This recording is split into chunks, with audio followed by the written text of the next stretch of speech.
Hello everyone, and welcome to our video on the double angle formulas. So here we've got our double angle formula for sine, cosine, and tangent. Now the sine and cosine are the only ones that are, I would say, important. Now the tangent one's okay, but we can usually figure it out from sines and cosines anyway. And where these formulas come from, so let's show the sine 2 theta. It comes from the addition formula. So remember that adding the same thing to itself would be two of those things. And let me just use some colors. Let's put this second one in blue. So we have an addition formula with sine. The sine addition formula tells us do sine of the first angle, cosine of the second angle, which I'm doing in blue, and then plus sine of the second angle times cosine of the first angle. Okay, so I color-coded them to try to show like first versus second, but really these angles are the same. And we could say, oh, these two things are the same thing added to itself. So that means we have two of them. And there we go. Okay, so that's where that formula comes from. Cosine of 2 theta also comes from doing, we'll just set it up, this.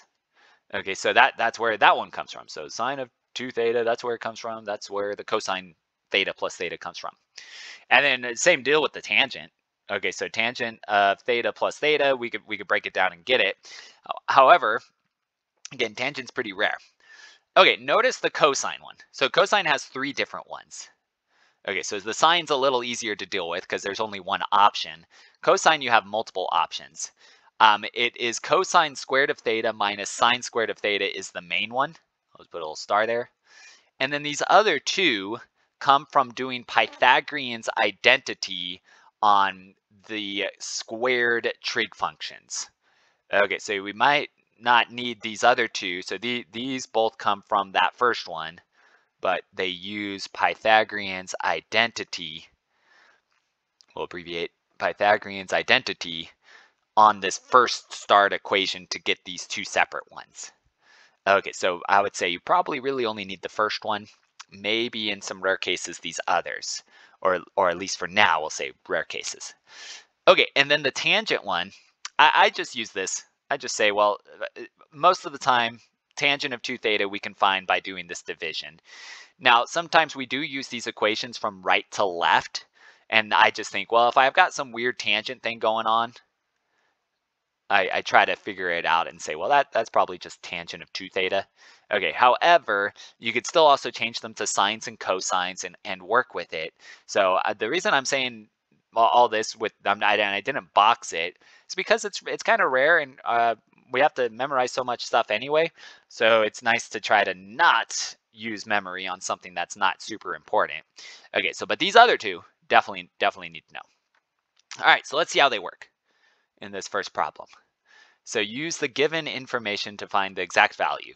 So let's let cosine of x equal 12/13 with x in quadrant 4.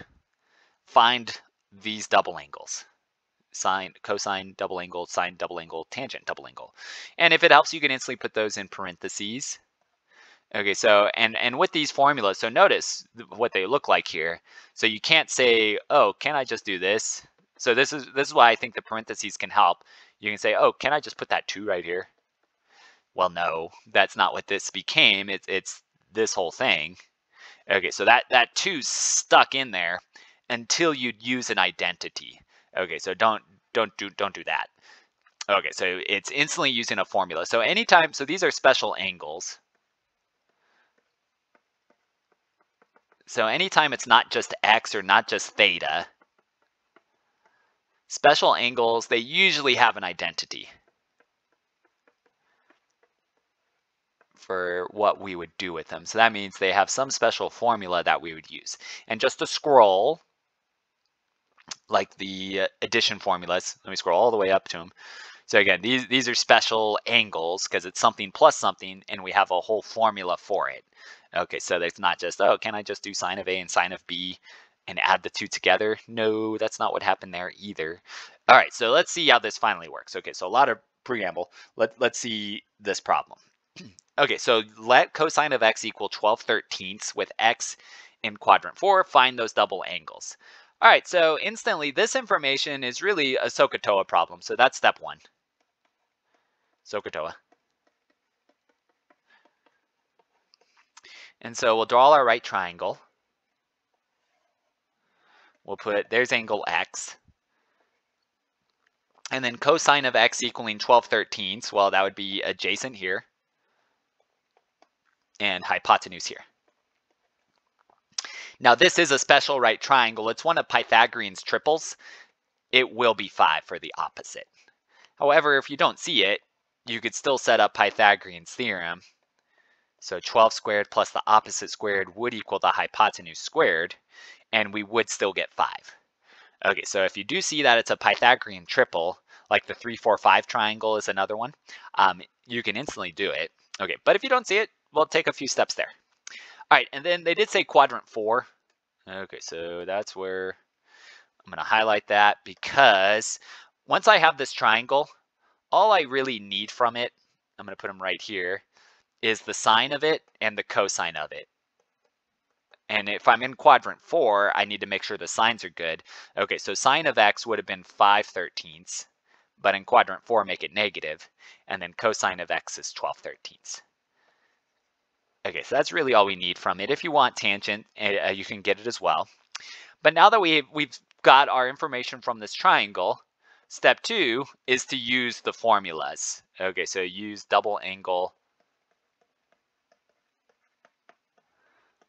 formulas.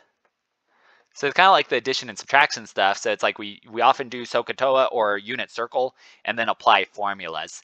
Okay, so I'm going to go in the order cosine 2x. Let me put that in parentheses. Instantly rewrite the formula out. So I'm just doing the top one, cosine squared x minus sine squared x.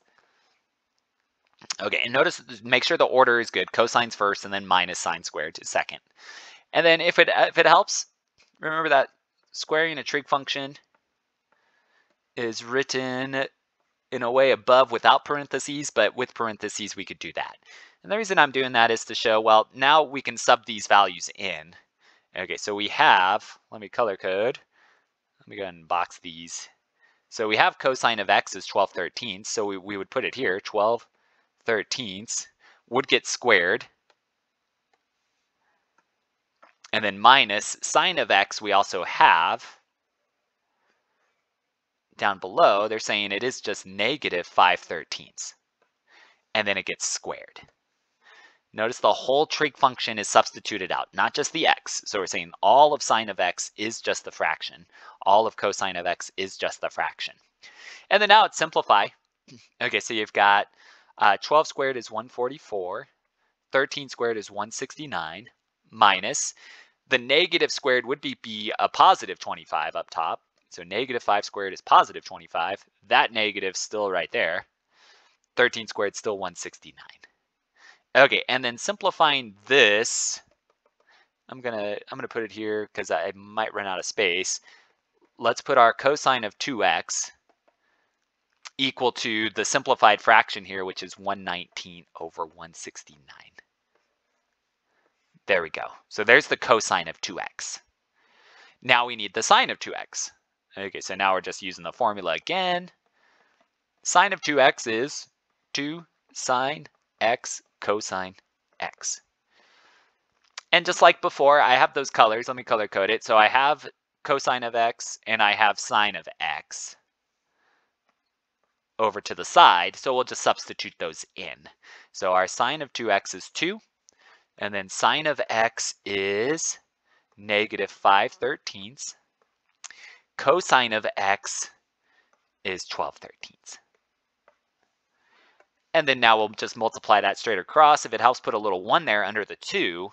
Okay, so when we multiply across, just like before, I'm going to put my answer right here because I might run low on room. Okay, so multiplying through the numerator, it looks like I'd have negative 120. Multiplying through the denominator, 169. There we go. So there's the sine of 2x. All right, and then now our last one. Oh, I had more room than I thought. Okay, nice. All right, anyways, our last one though, tangent of 2x. This is where I would say, well, tangent is sine over cosine. Just make sure the angle stays the same. So sine of 2x over cosine of 2x. And then we have those answers right there up above. Just make sure they're going in the right spot. Okay, so the sine of 2x, negative 120 over 169, divided by the cosine of 2x, 119 divided by 169. Like always with tangent, once you do plug in the sine and the cosine, these denominators cancel, and we would be left with negative 120 in the numerator over 119 in the denominator. There's the tangent of 2x. Done. Okay, so see what I mean? That formula, again, if you want to do this formula right there that I just shaded in gray, well, you need tangent of x first from the triangle. And then afterwards, so tangent of x would have been 5/12. And then we would have plugged it into this fraction, which is kind of nasty. Okay, so this is easier.